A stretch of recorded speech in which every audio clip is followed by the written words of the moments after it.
Hello, everyone. This is Christina Barr, and you're watching Black Tea News.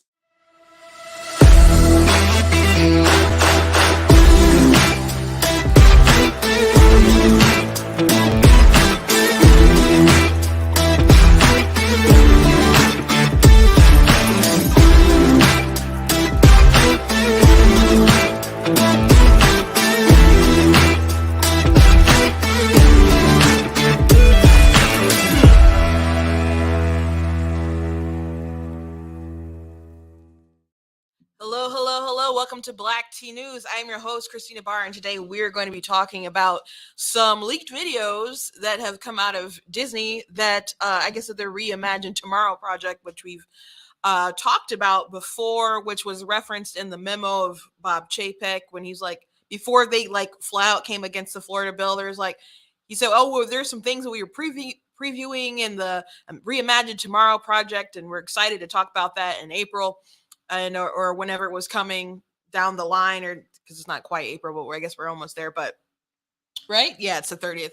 So anyway, some stuff started to come out, and I don't know if it's just disgruntled Disney employees really mad about the bill, or just people who are upset about it. Regardless, but I'm going to play some of the clips that have come out, and God bless Chris Rufo, who's been putting this stuff out there. God bless the people who have leaked them. I think it's really important for people to know just how crazy a lot of these corporations are. And I keep saying a lot of these people resent you and your values and your morals, and they hope that you are just too busy with life, that you will allow the television to just babysit your children, and they will be indoctrinated, and they go to school, and hopefully there's indoctrinated adults who will continue to indoctrinate them, and then you will just be the old stick in the mud who they will berate you until you vote the way that they say, or they will, I don't know, let you rot in a nursing home and then fundamentally change the country. So it's a dark future if you do not take reins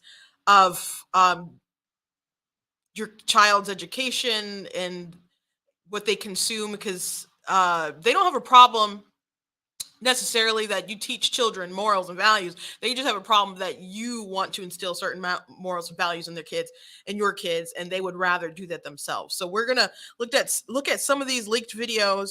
It's pretty interesting, and thank you guys for watching. I know we talk a lot about culture issues, but I highly think they are very important, and I think that's how you start moving the needle on a lot of these policy decisions as well. So a lot of these wackadoodle progressive people there's not like a ton of them, but they have so much power within the Democrat Party.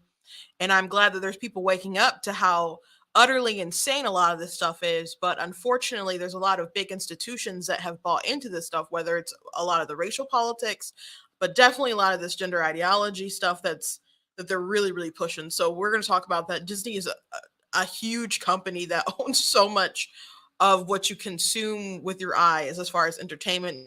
I mean, there's the big franchises there, but there's the things you don't think about that you watch on the news, what you watch on the programs that you watch, at 8 o'clock, 9 o'clock. So it's a huge company, obviously. And we got to talk about this stuff, and you guys need to be aware, and I'm glad that you're here. I want to thank Brighter Michigan PAC. I'm in their studio today. As always, if I say something today that triggers you, they don't care. I don't care. It doesn't work like that.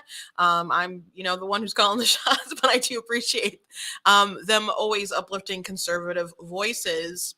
This is something that I was talking with the PAC leader the night about some of the things that the Disney is doing and the opposition to like the Don't Say Gay bill, which of course is which is the Parental Rights and Education bill. And he's like, well, what you're doing is important because you're informing people. And I'm glad that people see that this is important, but it's a very important thing to me. And if you guys don't watch, people are going to inject your kids with some really funky stuff. I want to encourage you guys to go to blacktnews.com, check out different content that I have on the website, different articles that I've written, different videos. I did cut up some segments from, I guess that wasn't yesterday's show, but the day before, but I'm still going to cut up stuff from yesterday's show because, man, there's some interesting stuff. I talked about Madison Cawthorn, how some people don't believe what he was saying about how there's sex parties and drugs and stuff in DC and how that's prominent and that people would invite him to that kind of stuff. Something that I didn't point out yesterday when I was on the show is that because I think he said somewhere else that people will do that kind of stuff to try to blackmail you and to and I don't even remember if it was him who said that or someone else along those lines, but in the book Color, Communism, Common Sense, I talk about that book quite a lot by Manning Johnson.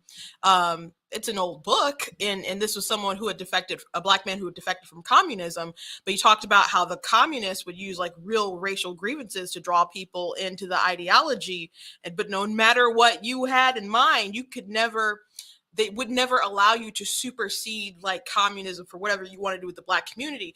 And in case you wanted to defect and try to expose them or something, they would set their people up. Let's say you're a black man and they're raising you up into like prominence or whatever, and you decide, you know what, I don't want to push communism anymore. Like, nope, because they already like set you up with this white woman already for you to have some kind of illicit affair. So you don't want to come out and speak out against communism anymore, because they will destroy your career if you do, and they'll make you look like someone people can't trust anyway.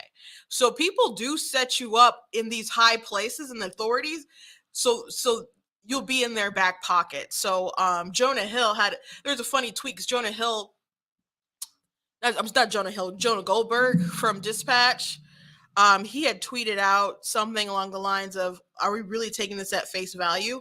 And people pointed out that he said the exact same tweet about Hunter Biden's laptop. And they're like, you should probably sit down and not talk about this. So it was an interesting show yesterday, from an interesting podcast and an interesting story that I'm sure will continue to develop. I'm sure people will want to shut that down. A lot of people say that Madison should just like spill the tea about who he's talking about, but in this right now, unless he has like some kind of evidence, it'll be his word versus their word, and then he'll be probably sued out of existence. But that's some serious, like I said, a serious tea that he spilled the other day. Anyway, it was an interesting show. If you want to go back and watch it, but I'll clip that too. So check out different stuff that I have, content that I have. You guys can check out different merch that I have, like that I Am Not the Victim You're Looking For. Got the cool goat hoodies as well. Be Better Not Bitter, really like that shirt. But I don't want to delay any further. I want to jump into some tweets and memes and stuff like that. So I did share this on social media, and you guys, man, you share this around pretty fast. You got a good laugh out of this, where at a gas station, the Joe Biden I did that sticker on it. And there's a sign that says, do not take off the Biden sticker. If you voted for him, you should be proud to pay these prices. Otherwise, do not rip them off. That's considered vandalism. You are on camera. So that I find that hysterical. I mean, it's not hysterical when you go to the pump and you have to pay. Someone was telling me the other day how much they paid at Costco was still like outrageously expensive. And I remember when I went to the March of Life rally, and thank you to everyone who did sponsor that trip, but to fill my car at that time was like $50. And you have to fill it a couple times, because I did drive. And I mean, it was getting high, and it had risen at that point. So I thought the 50 was high. But now it's 75-ish to fill the tank now for my car. So that's a pretty big leap from January. That was January. And we're just now coming into April. So I think that's a pretty steep leap for Americans in such a short amount of time. Bloomberg and other outlets are talking about how high inflation is, and that's going to be probably for the remainder of the year, and that we haven't seen the last of it. So Americans are really hurting today. And it just makes me think about Joe Biden when he passed the American Rescue Plan, spending more money than we needed to. There were still COVID dollars that we hadn't spent, and Republicans are like, this is not a COVID bill. Like, why are we passing this? And they knew it wasn't a COVID bill, because later on they admitted it wasn't a COVID bill. And if you didn't vote for it, they're like, Jen Psaki was like, oh, you don't support police because you didn't vote for the American Rescue Plan. I'm like, what does that have to do with COVID? And like, nothing, but you could have used some of that money to fund the police, and you didn't. It's like what? Like, that wasn't the purpose of the bill. Anyway, so they knew it wasn't a COVID bill, and they spent a lot of money, printed a lot of money, put more into circulation. And if you supported all the spending, guess what? You also contributed to the problem. I know a lot of people were happy to get those checks. Don't get me wrong, I spent mine when I got it. However, um, it did cause a lot of inflation. And then they kept continuously spending money, and here we are. There's other factors that have contributed to it, but um, that was an unnecessary bill for unnecessary projects, giving it to people who didn't necessarily need that cash. So, but that's where we are in the Biden administration, and they're still talking about spending. They're still talking about taxing. They want to put some more taxes on the rich, the mega rich, the ultra rich, while getting kickbacks to their friends. You know, so we're in a really disgusting position. They know that it will ultimately end up hurting Americans. But when they had American Rescue Plan, they're like, we're uplifting so many people out of poverty. I'm like, how? Well, they felt that they could say that because they're giving money with the child tax credits or something, or bumping it up, or making it so that you can accept payments monthly or whatever. Um, well, now milk is high and gas is high, and everywhere they drive, it's high, um, and those prices get passed down because it costs to travel places. Everything is just so much more expensive. So I really don't think Biden's dream of uplifting so many people out of poverty actually worked. So again, you look at this sign here, uh, and people get so mad when you mention that Joe Biden has any sort of bearing or any sort of responsibility on gas prices. But I think it's obvious that he plays a role. And the worst part about it is he absolutely told you what he was planning to do. He told you what he was planning to do on the campaign trail, and the media. And Biden even shouldn't have said all that, but he said the quiet part out loud, I guess, or he was just trying so hard to get that really progressive vote, which people weren't excited about him. But once he kind of hit his like southern wall, I guess, then he just kind of started taking off in the polling. And then other people, I guess, he made deals and they dropped out, and he was just unstoppable. But Biden told you guys that he was going to come after fossil fuels, and he was going to come after them hard. And there's it's not just the Keystone Pipeline. They've held up other stuff as well. We've talked about it in more detail on the show and other episodes. Um, but if you really want to push this Biden is not responsible for gas prices thing, I think that's absurd. I think that is absolutely absurd. But let's move on. So Disney, they have their Reimagine Tomorrow project where they talk about inclusion, diversity. Now we talked about some leak stuff that happened last year, and for example, they pushed a lot of racial stuff, where they're like segregating even employees. And the black team was the Wakanda team. So I told my dad, and he just like shook his head and laughed at the ridiculousness of this all. Do we really think that segregation is the kind of way to go to start, I don't know, building a better environment? And they did also recommend reading like anti-race the author of Anti-Racist Baby, Ibrahim X Kendi, which by the way, people were so offended that Ted Cruz asked Ketanji Brown Jackson if she believed babies were racist. But they don't question the ridiculousness of the fact that it exists and that people have uplifted Kendi's work. So he's gotten Jack Dorsey pledged millions of dollars to him. He's gotten deals on Netflix, and Disney thinks that he's worth recommended reading. But they're like, Ted Cruz asked someone who tried to pretend like she didn't know what critical race theory was about Anti-Racist Baby. Oh, he's a doofus. No. Why? No. Why aren't we questioning about the ridiculousness of the stuff that's out there? And his anti-racism philosophy is just like a spin-off of CRT, but it does require activism. He just took it to a next level. That's what the writing says. And if you aren't aware of that, then you just don't know anything about critical race theory.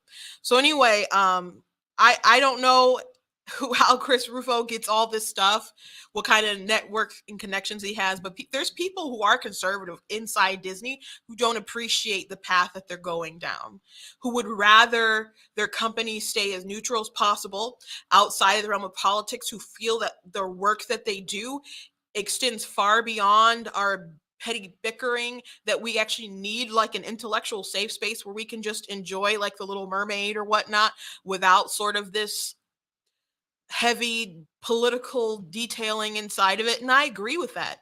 I agree. Like sports, like there's no reason why we should have such and yet Disney owns ESPN too. I believe they do anyway. I'm pretty sure.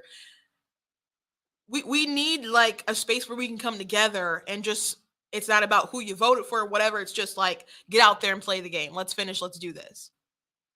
You know, you root for your side, I'll root for my side, and maybe we'll get a little heated, but at the end of the day, it's like, oh, good game, good game, good game. Like, as we would say back in the day of when I played T-ball, you know, it is what it is.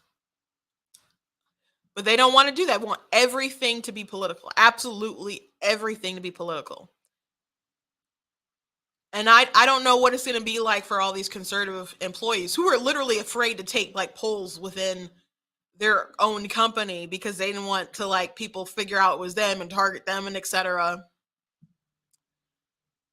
But they did, there was like a join group letter to Disney that just was like, it's really hard working for this company and they feel like they are targeted, and people are like, oh, we need all this stuff because Disney wants to be inclusive. Like, but are you though? Are you inclusive?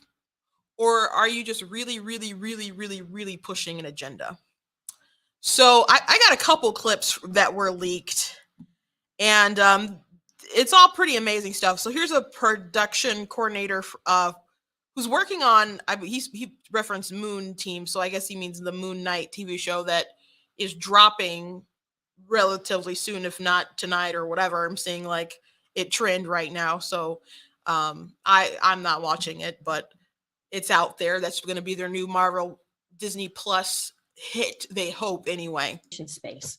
Yeah, I've had the privilege of working with the Moon Girl team for the last 2 years, and they've been really open to exploring queer stories. And I'm on the production side. Part of the work that I feel like I can put in is making sure that we take place in modern day New York. So making sure that that's like an accurate reflection of New York. So I put together like a tracker of our background characters to make sure that we have like the full breadth of expression. And we got into a very similar conversation, Carrie, of like, oh, all of our like gender nonconforming characters are in the background. And so it's not just a numbers game of how many LGBTQ plus characters you have. We got the further, the more centered a story is on a character, the more nuanced you get into their story.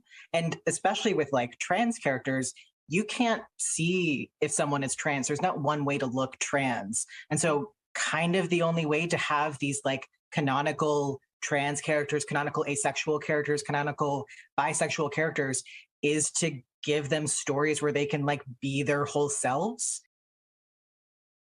So they are really working it in and incorporating it and trying to really make it as mainstream as possible.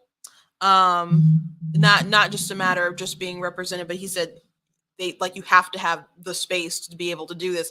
And there is like a trans character that's going to be in the new Doctor Strange film. And my sister plays like the Marvel Strike game, and she says they do their absolute best to promote like particular sort of characters.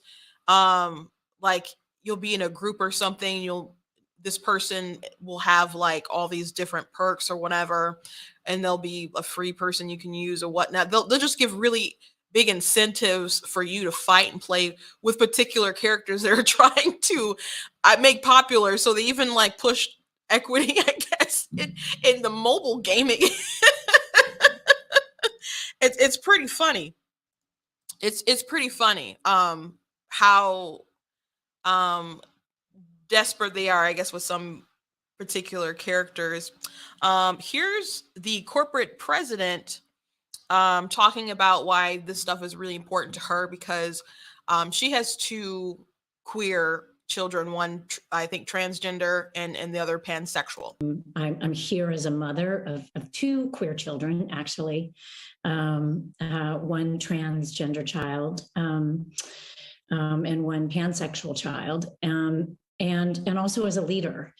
And that was the thing that really got me, because I have heard so much from so many of my colleagues over the course of the last couple of weeks, in open forums and through emails and phone conversations. And I feel a responsibility to speak, not just for myself, but for them, to all of us. We had an open forum last week at 20th where, again, the home of really incredible, groundbreaking LGBTQIA stories over the years, where one of our execs stood up and said, we only have a handful of queer leads in our content. And I went, what?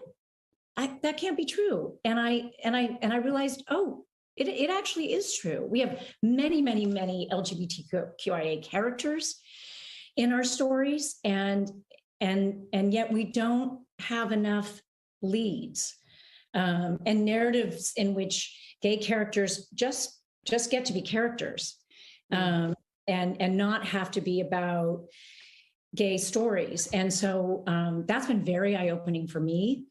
And I can tell you, it's something that I feel perhaps had this moment not happened, I, as a leader, and me as my colleagues, would not have focused on. And going forward, I certainly will be more so.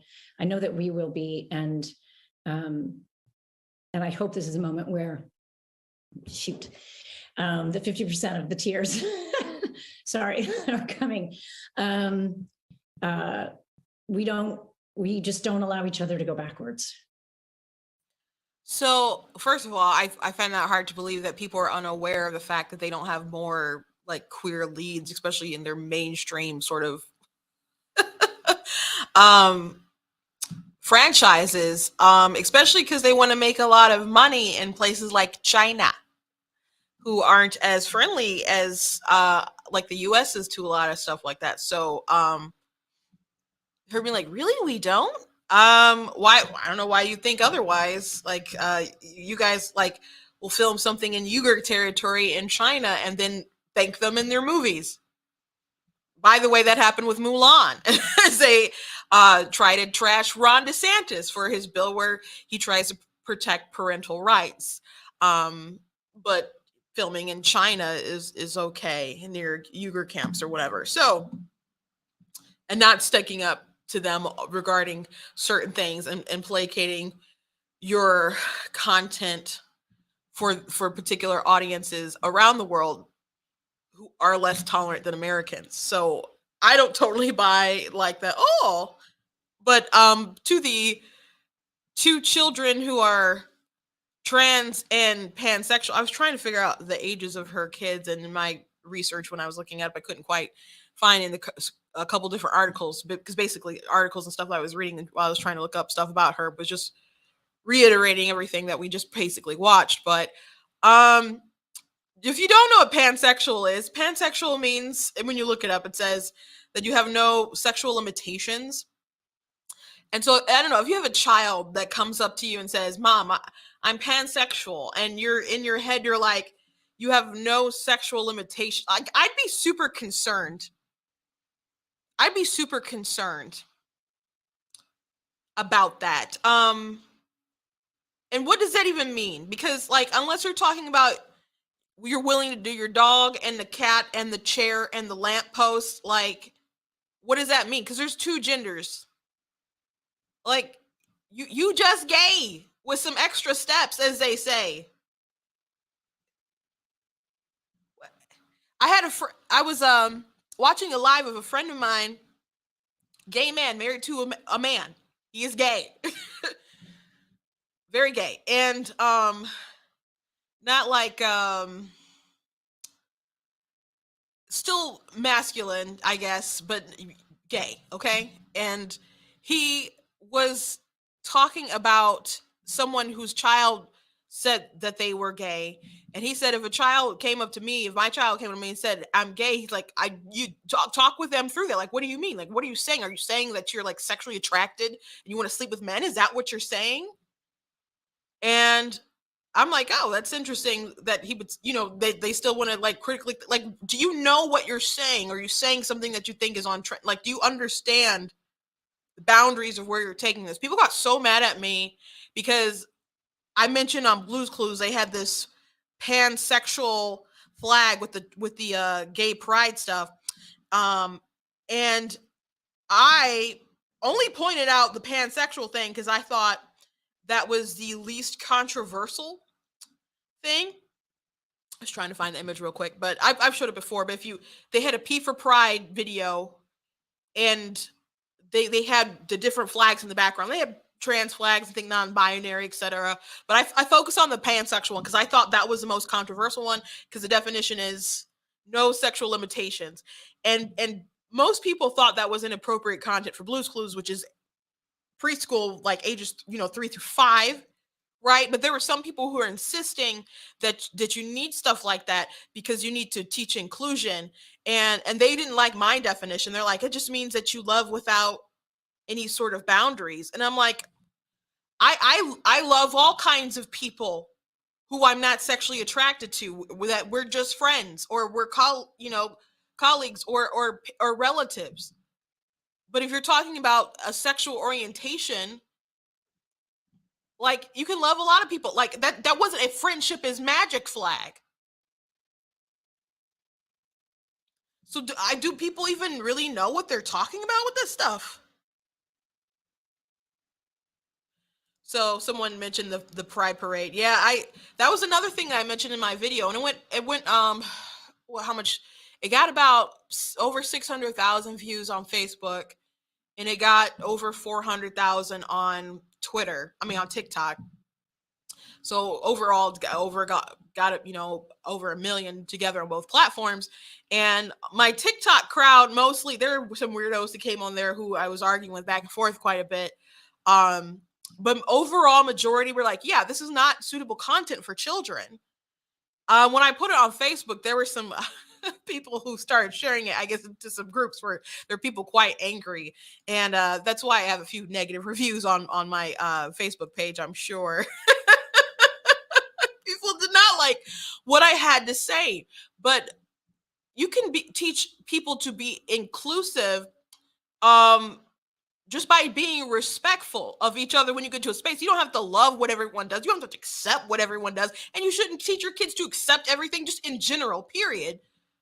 But if I'm in a space with someone and we're like, kids are working together in school, or we're working together at work or whatever, teach people to be cordial and respectful to one another, teamwork, etc., stuff like that. But you don't need to teach every single possibility and spectrum for people to be inclusive and learn to be respectful toward one another. That's just silly. And I mean, and I make the point with some people, I'm like, okay, I'm from a Pentecostal family. Like, if you want to teach inclusion, do you think the teacher should have to be like, okay, we're going to learn about speaking in tongues today? No, I don't think that you would support that. So don't tell me that you want everything to be kind of inclusive. Like, go there, learn your math and your science and your social studies, and we'll learn to cooperate in whatever metrics and realms that we need to learn, like basic stuff to get us through the school year. But don't say that you need to have pansexual flags in the classroom and on the Blue's Clues and Nickelodeon and Disney and whatever. It's just not a thing. I know you want to make it a thing. I know you want to make it a thing. Oh boy, let's keep watching. Let's keep watching this. By the way, make sure that you follow me on my different social media platforms because I'm talking about some stuff a lot of people do not appreciate me talking about. So coverage, but the context is also who is pushing it, what their record is, and what the history is in Florida. You can go back to the 50s, to the Johns Committee, where the legislature was actively put together a task force whose whole job was to root out civil rights workers and any homosexuals in the university system. They destroyed lives. Literally, people committed suicide behind the relentless attack. And then you have Anita Bryant, and many of us are of an age to remember Anita Bryant's Save Our Children campaign, which was premised on the same ideas that undergird this bill. And because of her campaign that equated being gay with being a child predator, she was able to pass a ban on gay people being able to adopt, a marriage ban, and then she took that nationwide. And so when we react to this, a lot of us are reacting from the pain we experienced of being isolated and stigmatized in school. But we're also reacting from the reality that when they can erase you, when they can criminalize your existence, when they can demonize who you are, the next step is to criminalize you and take your kids. And we're already seeing that in Texas. So the slippery slope between these ugly messages, emanating from legislative leaders in our state, and then amplified by our governor, whose spokesperson immediately began calling everyone who opposed this bill groomers, AKA pedophiles. So that was Disney's activism partner. So a lot of hysteria there. Now, Ron DeSantis' spokeswoman did say it would be more accurate to call the bill an anti-grooming bill rather than a don't say gay bill. And people were very, very mad about that. That is actually a more accurate name than the don't say gay, because there's no part of the bill that says don't say gay. And when it refers to sexual orientation, it just says sexual orientation. It does not specify homosexuality at all, just says sexual orientation. So if you were a parent of a queer child, and let's say someone gets it in their head like, hey, it's wrong to be gay, and then they start maybe feeling shameful, and they open up to the counselor, and let's say the counselor is like a religious zealot, and they're like, you know what? Okay, well, we're going to have conversion therapy. You don't have to tell your parents about this. This is just going to stay secret between you. And they started like a 7-point plan or something for them to not be gay anymore. And the child starts feeling shameful about it, so they won't open up to their parents about it, because they love going to pride parades and all that other kind of stuff, and they feel isolated and etc. And they're just putting on like 2 different identities in school and at home and whatever, and it's doing all kinds of flips and stuff in their head and messing with their well-being and their mentality. You would probably say that's awful, right? The bill would ban something like that. People do not like the fact that the bill is neutral. They want laws to protect their particular interest rather than serving everyone as much as possible at large. And that's the issue with a lot of these like equity laws and the sort of thinking that they have on the left. They don't like an equal protection under the laws and that it'll apply to everyone across the board. They want things kind of Frankenstein to help them, to fit them, to help pass their own agendas. So she's talking about a lot of fears that she has. Just because this law exists doesn't mean that you don't exist, that you're wiped out of existence because someone won't acknowledge your gender identity. Like, people say that all the time, like you're pretending I don't exist. You're like, no, that's not what it is. But if I don't want to respect your pronouns, or actually I'm like accurately gendering you and I'm not misgendering you, like you can refer to yourself as whatever you want to, but just because someone else doesn't want to participate doesn't wipe you off the face of the planet. And to say so would be hysterical. So I don't think everyone who opposes this bill is a groomer, like in a sexual sort of way. I think most people do not understand the bill. Most people have not read the bill, though it is 7 pages long, and very irresponsible at this point that people have not read it, because it's such a big conversation. If you should, it's not like a big, like the American Rescue Plan. Like, there's people who might know about snippets of it and have really intense opinions about it. But how many people read the bill? Like, how many people, like, who even voted for the bill really read a bill that big, right? The general public doesn't go out of their way to normally read something that huge. But in the case of this bill, it's 7 pages. It will take you a few minutes, if even, to read. So there's really no there's no excuse to not know what's in the bill. And if you understand what's in the bill, I don't see good reason to really be offended by the bill. Now, if you read it and you understand it, which I'm sure that Disney, the corporation, understands it for sure, before they issued a statement and came out and said that we are against this bill and never should have passed.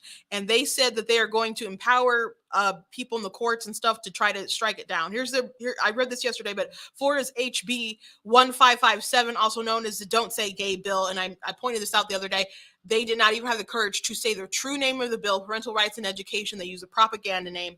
Should never have passed and should never have been signed into law. Our goal as a company is for the law to be repealed by the legislature and struck down in the courts. And we remain committed to supporting the national and state organizations working to achieve that. We are dedicated to standing up for the rights and safety of LGBTQ plus members of the Disney family, as well as the LGBTQ plus community in Florida and across the country. So again, they have employees who support the bill and think that Disney is super toxic, and they're afraid to voice their true opinions at work to colleagues, etc. And they question if they really have a future within the company of Disney, because they are so devoted to pushing certain ideology. But they're saying they're going to fund people who want to strike this down. The bill is about protecting children and ensuring the parental rights of the parents. That schools cannot hide important information regarding the well-being and mental health of their child. And that is not just if they're gay or they're straight or whatever. That's across the board. Like I gave a scenario about anorexia and stuff, and people are like, oh, that bill doesn't apply to that. I'm like, read the bill. Read the bill. It doesn't say it excludes it. That portion of the bill doesn't say that it's about sexual orientation. Now, there's a section about the bill that gets into the sexual that you can't teach K through 3 on sexual orientation and gender identity, which majority of people agree with it. Gay, trans people have said that they agree with the bill. Democrats in Florida agree with the bill when you tell them the actual language of the bill. When it's beyond the propaganda, like no, I don't think you should be teaching that stuff to 5 to 8-year-olds. Yeah, that sounds crazy. So if you are aware of what the bill does and you still are against the bill, then I get to the point where I'm questioning why. And that's where people are saying the groomer stuff, not because people feel that you are going to that you personally want to harm a child in a gruesome and sexual sort of manner, but do you want to, and are you willing to groom them in a certain political ideology? Yes. That I think that's what people are really thinking. That's what people are thinking.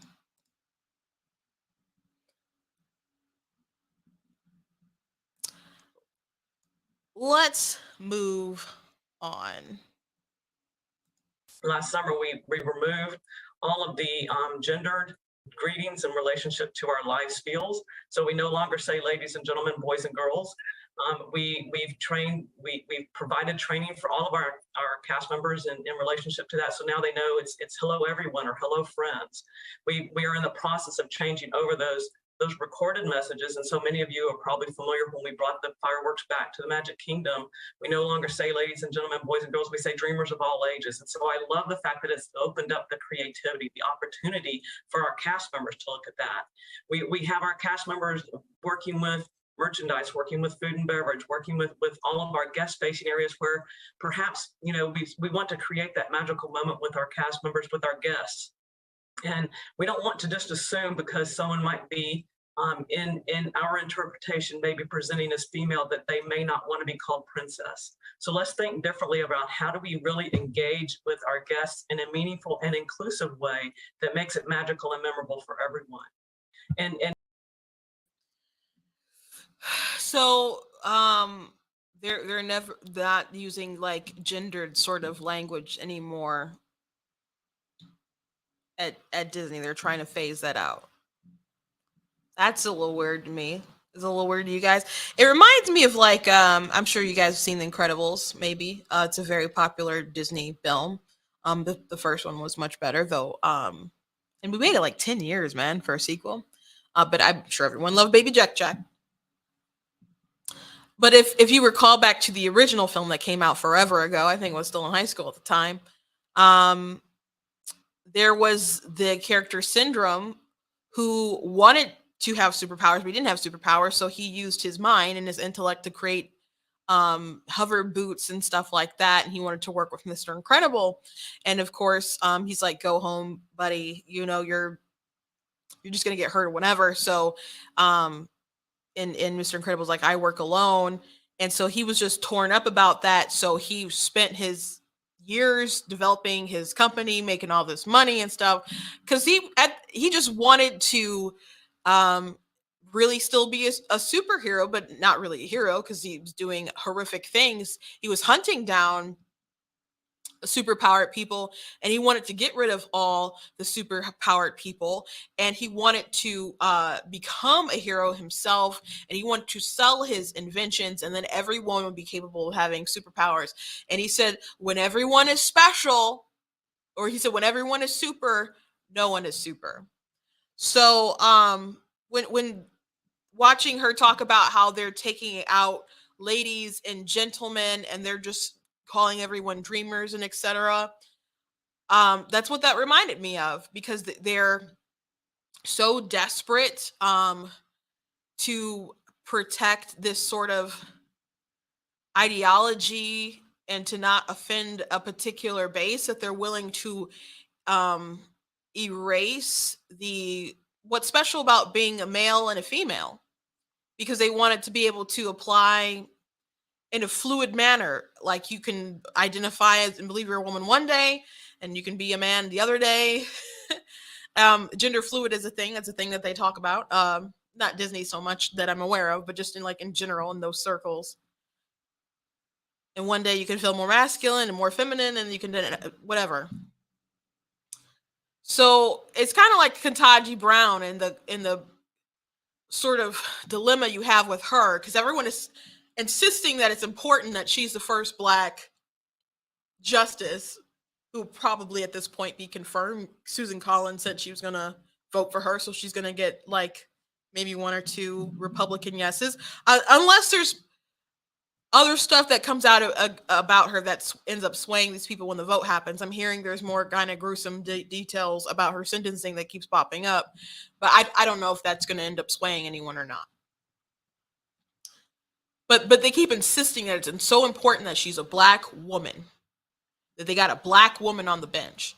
But when she was asked, what is a woman, she didn't answer the question. And then I think Ted Cruz brought it back the next day, and then she tried like an answer like, oh, well, there's different rulings, etc. But originally she was just like, I'm not a biologist. And she didn't want to answer Marsha Blackburn when she was asking, like, do you agree that there's differences between men and women, like with the sexes, and like, do you agree with Ginsburg's opinion, like there's a difference with the sexes? And she's just like, I'm not familiar with the context. Like, you need context for that, to admit that there's differences between men and women.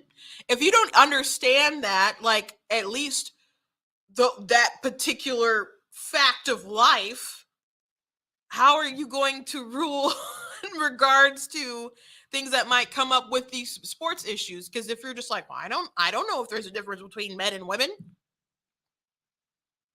Really?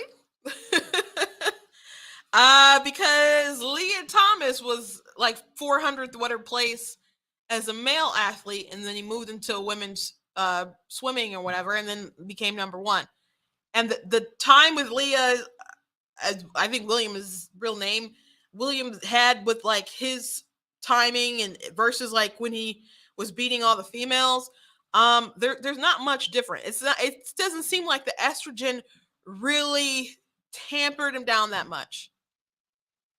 So you're really going to say there's no difference between like men and women, and it's just something you can identify your way into? There's nothing inherent, there's nothing special. Because if there's not, then why is it a big deal that she's the first Black female on the court?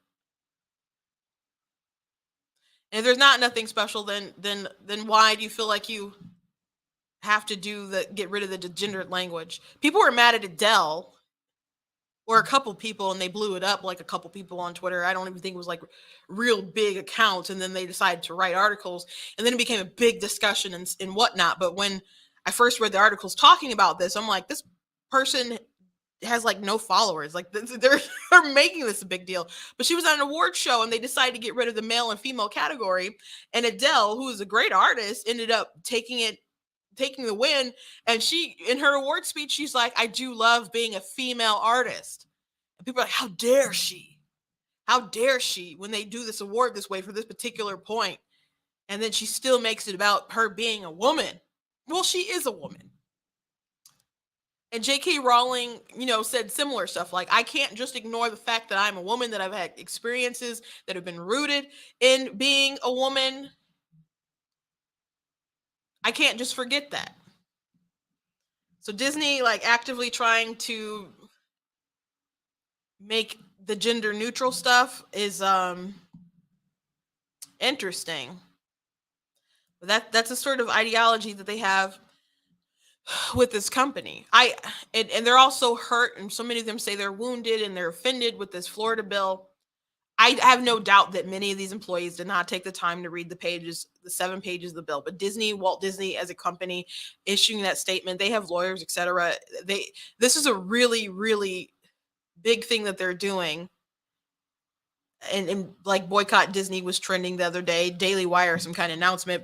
By the time I get off, they're going to make it.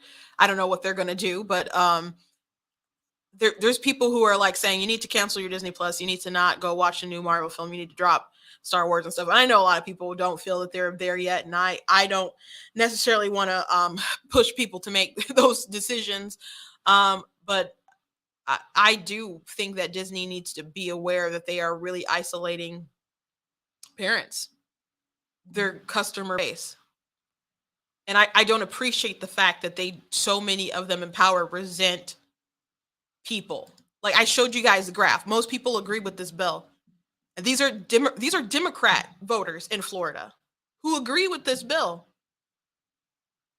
who agree that you should not be injecting this stuff in kids. Now, I think there's a lot of different reasons why people really don't like this bill and don't want to support this bill. And I'm talking about people who are aware of what it is. There are people who do want to inject this stuff to your kids and change the culture and change them and change their ideology and have them voting a particular way. And they know that they need to indoctrinate your kids as young as possible for as long as possible, period. That's just the truth. You've seen that in California. There's been incidents in Florida where that's happened. There's incidents like that in my state, in Michigan. I hope it's very rare. I know these stories get blown up on the right. I hope it's rare. One time is too many, but these activists, they want to make life really hard for conservatives or just people in general. Because again, across the board, there's a lot of people who do not appreciate this sort of militant activism within our children. It's actually a bipartisan issue, but the Democrats want to die on a really funny hill, in my opinion. The Democrats, they're aware of what this bill is, yet they tape their mouths and write gay on it, and the media knows what the bill is, yet they pick up these stories and they call it the Don't Say Gay bill. Dave Rubin, who is married to a man, dunked on someone from the Washington Post because he just pointed out the fact that they used the propaganda name of the bill and continue to spread propaganda about it, and that they're liars. They're hacks. So Democrats just, in some regards, feel that they need to oppose what Republicans are for. And it's like they can't grasp onto any sort of reality until the polling gets severely bad for them. Like, they changed their tune eventually with the defund the police. Some of them, anyway. There were some people who decided to kind of do a 180 on that, or a 90-degree, maybe not a full 180. But there's some people who are still staying the course with that and don't care regardless. But some of them just want to be for whatever Republicans are against. Very, very huge with the tribalism. And it doesn't make any sense. But that's the hill that they want to die on. the reason why they framed it as a don't say gay bill is because they're trying to engage that entire community. They know that it's more of a neutral bill, but they do want to push the trans ideology stuff. And some of it might have to do with, I don't know, people get paid with these surgeries and whatnot. I think also a lot of it is political, because the Democrats are like, this is our group that we want to protect.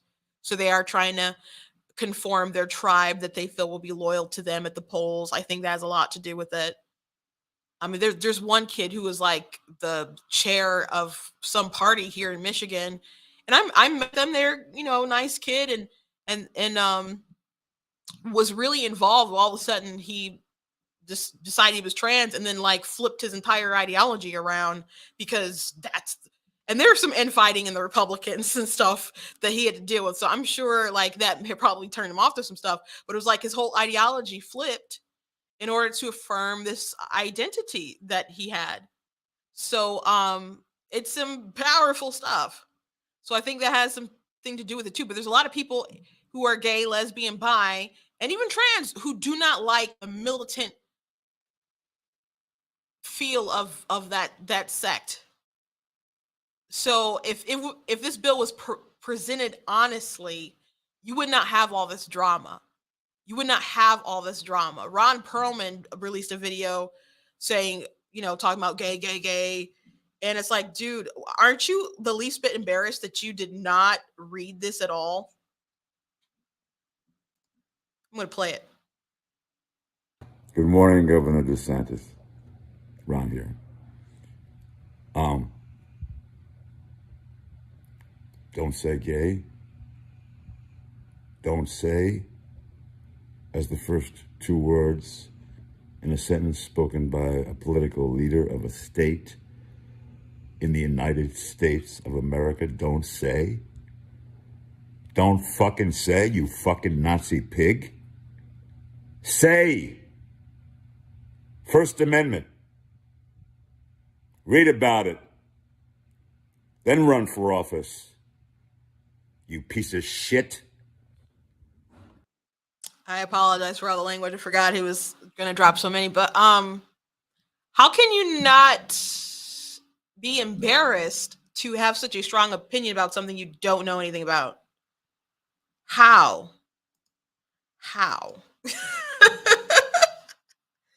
Because you don't teach everything in schools. I don't see all these celebrities being so upset, like, we need a prayer back in schools. Like, I don't see any Ron Perlman doing any videos about that. I don't see that happening if he's so concerned about people's First Amendment rights to speak whatever the heck that they want. But the bill doesn't say don't say gay. So it bans instruction. It doesn't ban discussion. Like if someone wants to bring up, hey, I spent the weekend with my two dads, you know, no one's going to go off to gay prison and get Mo or something. That's not what's happening. So to call him a Nazi pig and all that other kind of rhetoric, it's just embarrassing. And I don't think people like him have it within themselves to be embarrassed. But I would be embarrassed to be that wrong about something. And again, it's amazing people haven't read 7 darn pages. The bulk of the bill, like the actual, because what part of it is like the preamble or whatever, like the summary and whatnot. The actual like portion of the bill that's like relevant is like 4 pages long, if even. So it's just really embarrassing.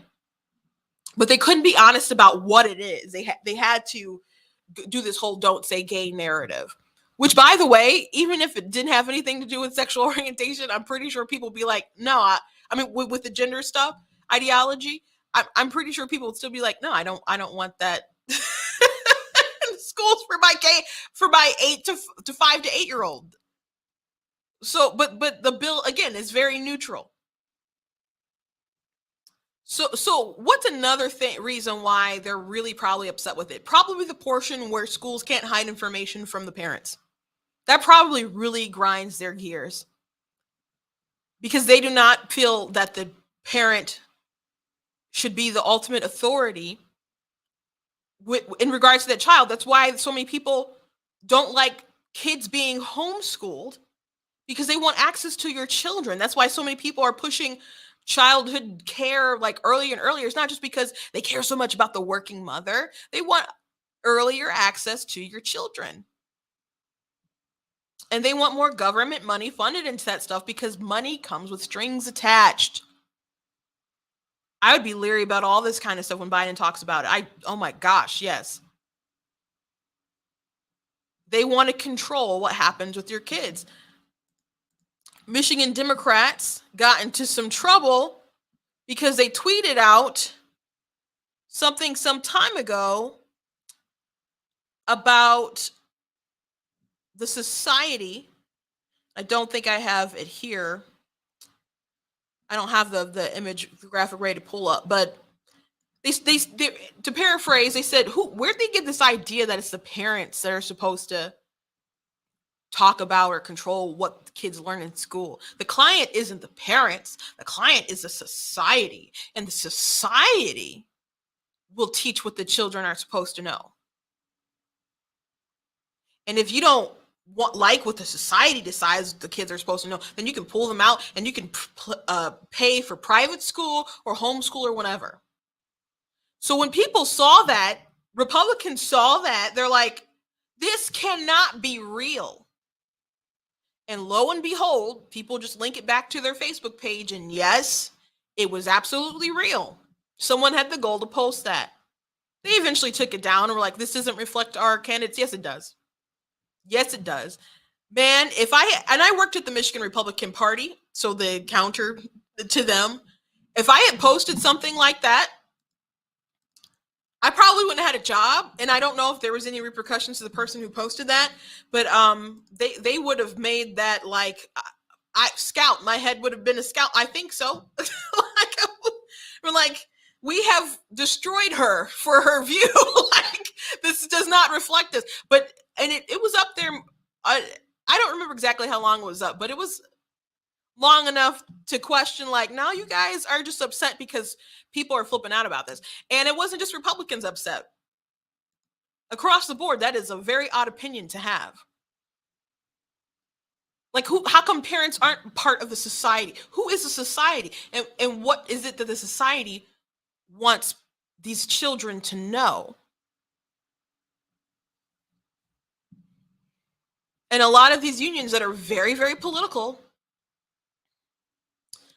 they drive a lot of policy, and they do want to protect their structure.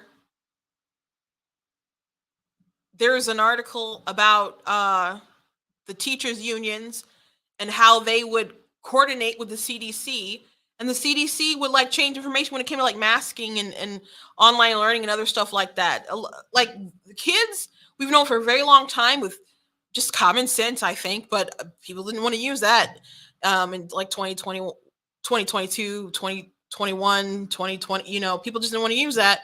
But you could have at least used data from like other countries who didn't have their kids masked up and locked down and stuff like that, where their kids were fine. And just the fact that the kids were under very, very low risk with COVID, but they still wanted them to be muzzled with the mask, and they wanted them to do remote learning, and it's caused a lot of harm to kids. Like, one thing people figured out is that children's early development, as far as like them speaking and stuff, has been prolonged because they learn from watching your face. So that was one of the ways that I wouldn't have really imagined that are impacting childhood learning. There's so many people who are behind, so many kids who are hurt. We hurt kids for ourselves, to protect ourselves. Adults have done us huge disservice during this pandemic, and there are so many people who scared these parents out of their mind, even though there was just no data to support it. But a lot of that stuff was pushed by a lot of teachers unions. So I don't know, maybe they want a longer vacation or what. They're like, I don't know. I don't know all the reason.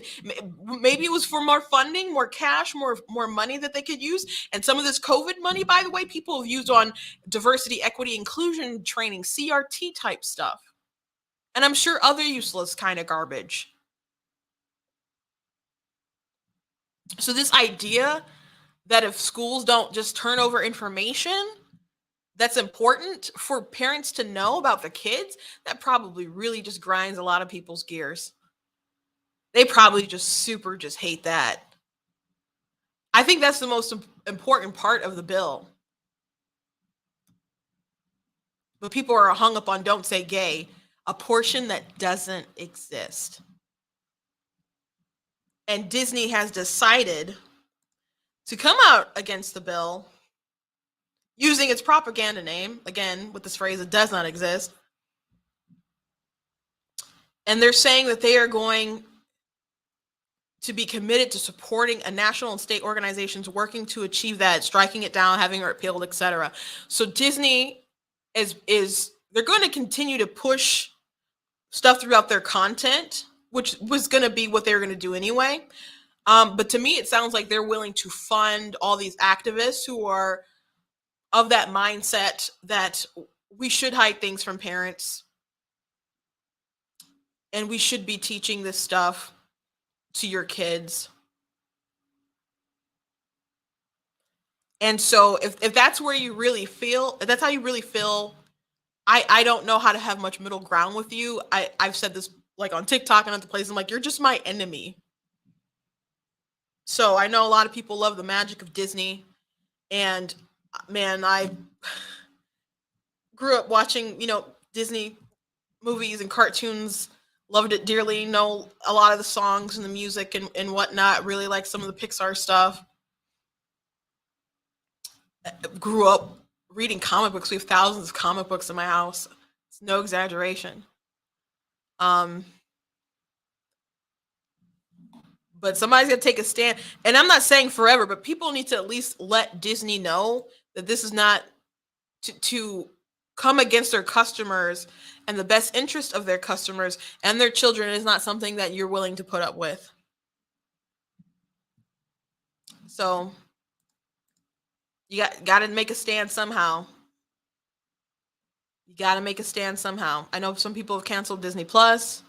I know some people aren't going to go see the next Marvel film or Moon Knight or Thor or whatever. You got to let them know somehow. At least flood them with some kind of letters or something.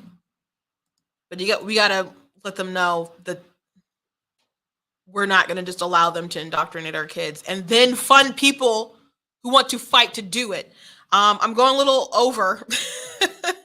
But I want to show you this video from the White House before I go.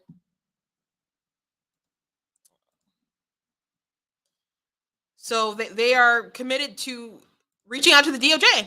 Secretary Miguel Cardona said the administration would be monitoring its implementation to evaluate whether it violates federal civil rights law. Aside from monitoring the Florida law, is there any other actions that the White House plans to take? Well, both the president and Secretary Cardona spoke out very forcefully against the law. The president also put out a statement yesterday about the tragic impact of this kind of law on incredibly vulnerable population. And he said that, by signing this bill, the governor has chosen to target some of Florida's most vulnerable students and families, all while under the guise of parents' rights.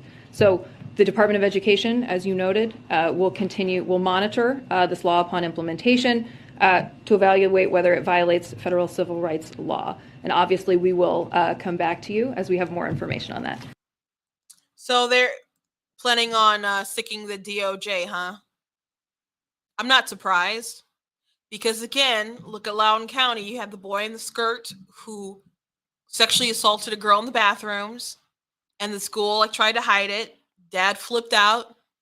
He ended up getting arrested, and that became a footnote in the reasons why the National School Board Association, which coordinated with the White House, conspired together to write a letter to the DOJ saying, hey, can you use things like the Patriot Act to some of these parents who are threatening or coming against these teachers at these school board meetings and etc. So I'm not surprised. But to you people who voted for Biden, is this what you thought he would do? Try to use the DOJ to come against parental right bills? To come against bills where they said, hey, you can't hide things from the guardians of these children. It's put in their charge, whether through however they obtain the children, or just naturally because they're their bio kids and whatnot. And they have the long-term investment in the kids. They feed them, they clothe them. If something happens, they'll have to put them in a casket and bury them. But you don't feel that they deserve parental rights and get to know the well-being of their kids?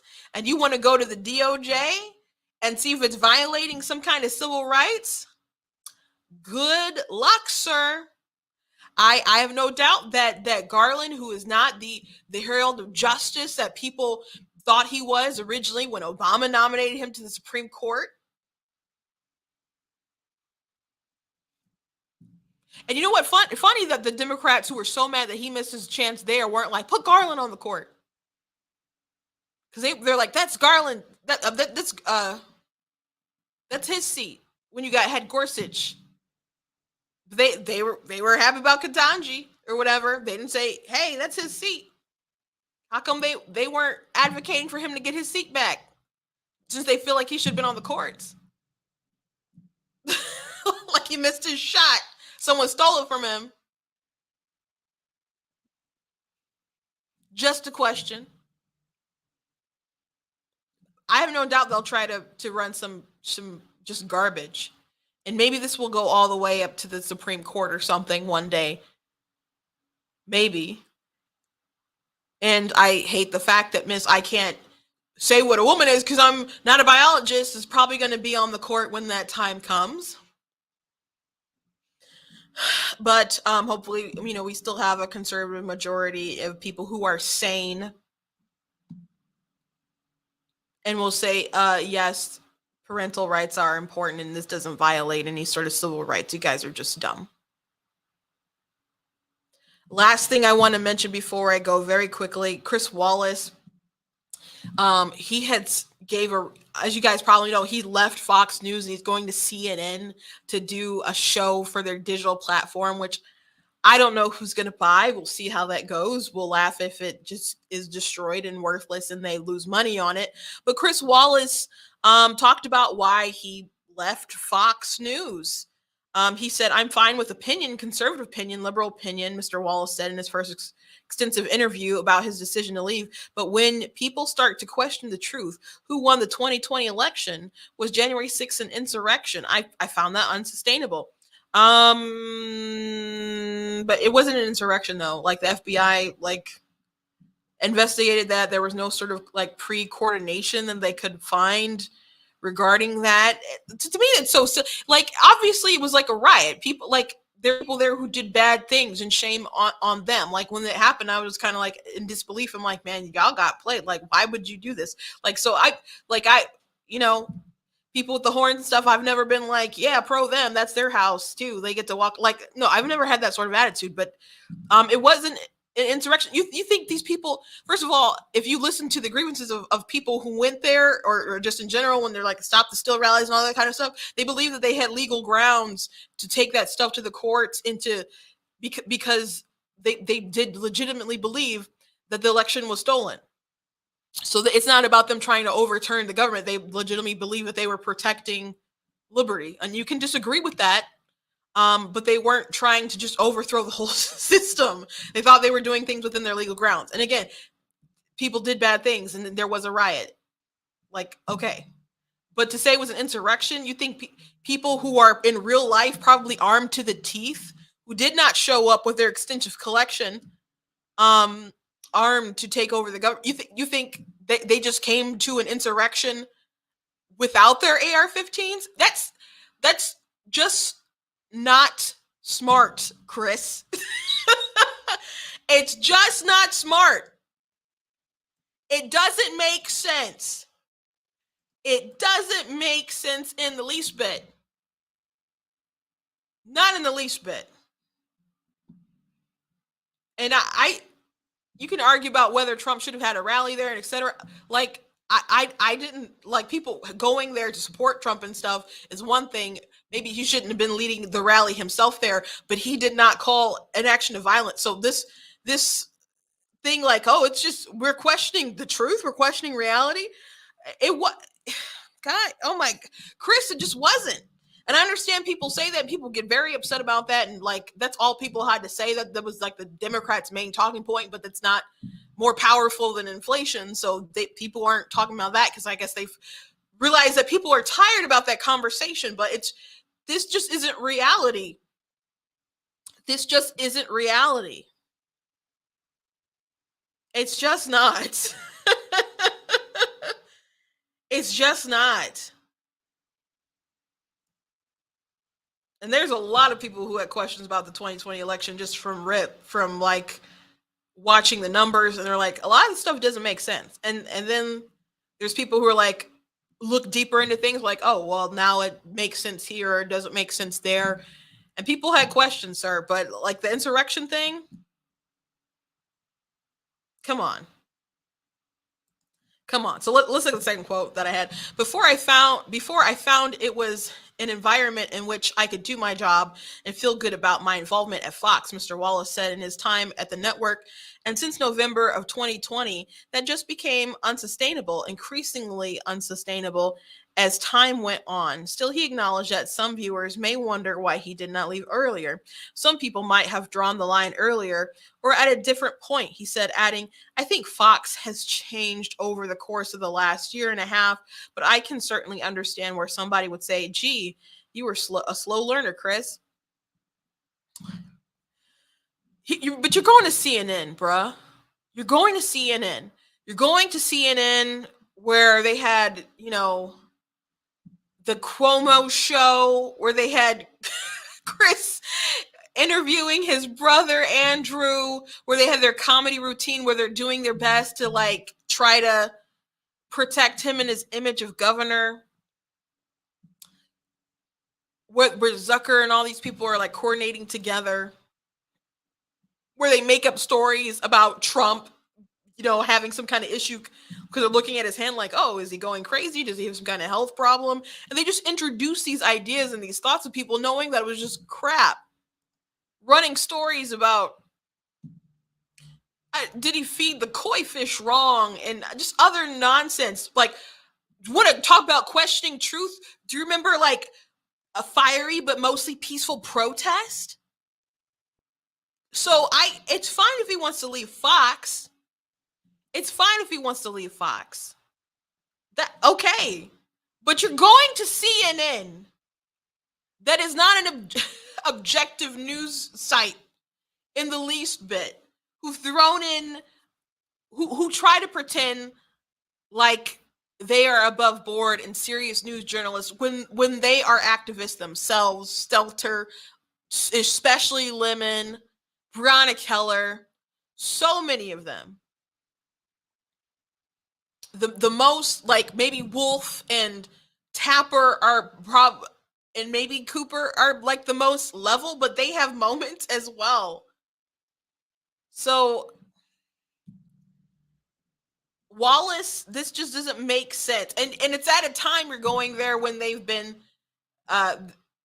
they kept tubing after the pleasuring incident where on the Zoom call. My gosh. And then they have one person got busted for like being a sex trafficker and like two producers and another one who had like a sexual content thing. And CNN's getting sued by Chris Cuomo, and they're spilling a lot of tea. And apparently the brotherhood between like Lemon and Chris are gone, Cuomo, with some inside tea. So CNN, bruh, want to talk about truth. What is truth and questioning truth? This was taken from New York Times, FYI. It just doesn't make sense. It just doesn't make sense. And I remember at the debate, the Fox News debate, I did not like Chris Wallace's performance, and he asked some questions regarding like critical race theory and stuff. And I'm like, you should know better, Chris. I was really upset with some of the questions that he asked and the way that he phrased it. I'm like, you know better, or you should know better. Because I think he just referred to it as maybe not American history or just like anti-racist kind of stuff. I'm like, that is not what it is. So, and I know he should know better. Or at that point, he brought up the question, or like, so I'm like, what is your agenda there? Just to make Trump look bad? Someone said Chris Wallace will feel right at home at CNN. Perhaps.